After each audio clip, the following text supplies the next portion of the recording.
तुम्हारा पति है गाँव में। अरे प्रधान भैया, तुमने धोखा दिया।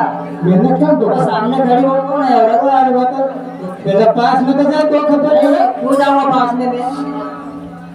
हाँ? मैं